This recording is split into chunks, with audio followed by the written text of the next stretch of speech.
आ जेड़े दोस्तां दा बीमार मुसलसल रहन नाल ना जाग नहीं आती, खुश्की बेहद खुश्की उन्हां दे ते गर्मी की शिद्दत दे नाल ना उन्होंने बिल्कुल जुलाब लगे हुए ने, पानी तरह बिल्कुल हर चीज़ आती पई। तो उस बाद फिर कि उन्होंने दवाई दुई खाण नाल, किसी को बोतल टीका गोली मेरी दे मुसलसल दवाइयां खाण नाल ना उन्होंने अंदर जख्म हो गया या जो भी मसला बन गया, उन्होंने ना ब्लीडिंग होने लग पई है।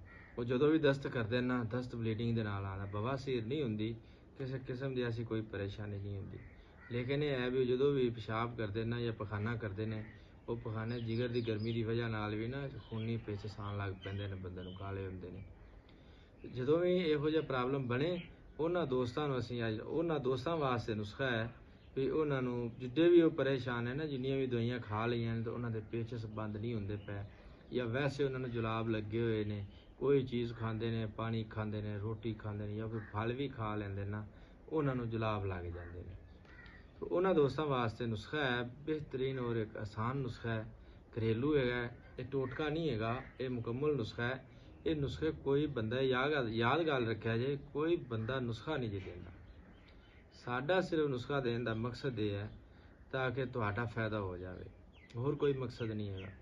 ये भी मकसद नहीं है भी तुसीं तो साडे नाल राबता कर लो तो सानू आवाज़ मार लो, हकीम साहब तुसीं दवाई दसी तो दवाई दिओ भी, तुसीं जिथों मर्जी मेरा भाई दवाई ले लो। हाँ, किसी को वैसे नहीं दवाई मिल सकती या उन्होंने तैयार नहीं मिलती या वो तैयार होंदी नहीं, वो साडा राबता करन, इंशाअल्लाह असीं दवाई देंगे, उन्होंने फायदा ना होवे फिर सानू 100 बारी गिला देन उलामा देन, इंशाअल्लाह तुहानू फायदा होएगा। किसी पंसारी को चले जाओ, वो तुहानू उत्थे पाउडर बना के दे देगा, वक्ती तौर दे दे। तो जेड़े मेहनत कर सकते हैं, थोड़ी जी मेहनत है ये कर सकते हैं, वो जाओ तुसीं 200, 400, 500 का नुस्खा है, 1 तो 2 खुराकां खाओगे इंशाअल्लाह तुहानू अल्लाह पाक शिफा अता करेगा। जेड़ी पेट में दर्द हो रही है, घबराहट हो रही है, ब्लीडिंग हो रही है, खूनी पेचस लगे हुए हैं, खांसी हो रही, जो भी हो रहा है इंशाअल्लाह अल्लाह दे हुक्म नाल तुहानू बिल्कुल तुसीं एक्टिव हो जासो, बिल्कुल क्लीयर हो जासो, ठीक हो जासो। तुहाडे जेड़े पेचसां वाला मसला वो भी खत्म हो जासी, घबराहट भी खत्म हो जासी, तो जेड़े तुहानू तुक्कां आई जांदियां ने, उल्टियां आंदी पई, पेचस उल्टी ये बिल्कुल खत्म हो जाएगा इंशाअल्लाह। तो नुस्खा तजवीज़ फरमा लो। नुस्खा थोड़ा जिहा लंबा है लेकिन इन्हूं तुसीं बना लोगे तो अल्लाह पाक दे फजल नाल तुसीं 100% ठीक हो जाओगे और मुतमिन होवोगे तुसीं। तो ये साडी वीडियो शेयर भी कराया करो, इनू लाइक भी कराया करो, तो जेड़े दोस्त इस्तेमाल करते हैं वो सानू कमेंट भी किया करो ताकि जिन्होंने नहीं पता वो भी तसल्ली बख्श खा लैन काम।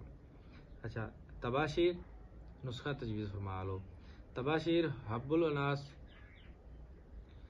आस गुल अनार तुखम खुरफा कतीरा गूंद कतीरा, समाग अरबी समाक मुनक्का पोस्ट बरौने पिस्ता गुल इरमनी पोस्ट भी खंजबार संदल सफ़ैद कहरबा शमी, कहरबा भी बोलते हैं, कहरबा शमी भी बोलते हैं।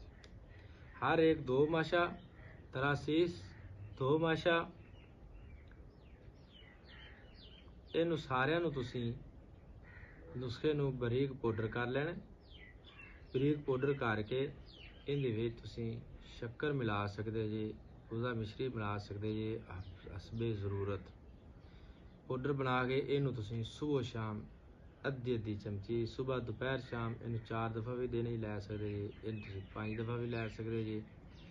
ये तुसी हर अद्धे घंटे बाद खा सकते जी। मरज़ की नोयत होंदी है, उन्होंने बेहद शिद्दत की तकलीफ हो रही होंगी, उनका मतलब ये नहीं भी एक बारी खा ली तो हुण तुसी शाम को खानी है या तुसी 12 बजे ही खानी है। तुसां वेखना है भी इनू पेचसां दा आराम नहीं आया, जो भी पेचस लगे, जो पेचस करे उस तो बाद वार हो के बाहर आवे, उन्होंने चाहिए अद्धी चमची शरबत अंजबार दे नाल खा लवे। शरबत अनार नाल भी खा सकते जी, शरबत अंजबार दे नाल भी खा सकते जी। अद्धी चमची जिसले भी पेचस करना है उस टाइम तुसीं बाहर आके वो अद्धी चमची दवाई दी मूँह सटनी, उतों तुसीं शरबत दा पी लेना। इंशाअल्लाह तुसीं 2, 3 दफ़ा 4 दफ़ा इस तरह करोगे तो तुहाडू वो जिहड़ी तकलीफ है ना वो बिल्कुल ख़त्म हो जाएगी तुहाडी। लेकिन इनू तुसीं कम अज़ कम 1 हफ्ता लाजमी इस्तेमाल करना है, जिन्नी भी तकलीफ है तुहाडी ख़त्म हो जाएगी। तो इवें नहीं करना भी एक खुराक खा लीए तो दूसरी दफ़ा तुसीं खुराक खाने वास्ते दूसरी खाओ ही ना, आखो भी हुण मैं ठीक हो गया, बिल्कुल ज़रूरत नहीं। ਕੋਈ ਵੀ ਚੀਜ਼ ਹੈ, ਕੋਈ ਵੀ ਤਕਲੀਫ ਹੈ, ਕੋਈ ਵੀ ਬਿਮਾਰੀ ਹੈ, ਉਹਨੂੰ ਮੁਕੰਮਲ ਤੌਰ ਤੇ ਖਾਤਮਾ ਕਰੀਦਾ ਹੁੰਦਾ ਹੈ। कम अज़ कम एक हफ़्ता तुसी ये लाजमी खानी, इंशाअल्लाह अल्लाह पाक तुहानू शिफा देगा और तुसी बिल्कुल सेहतमंद हो जाओगे।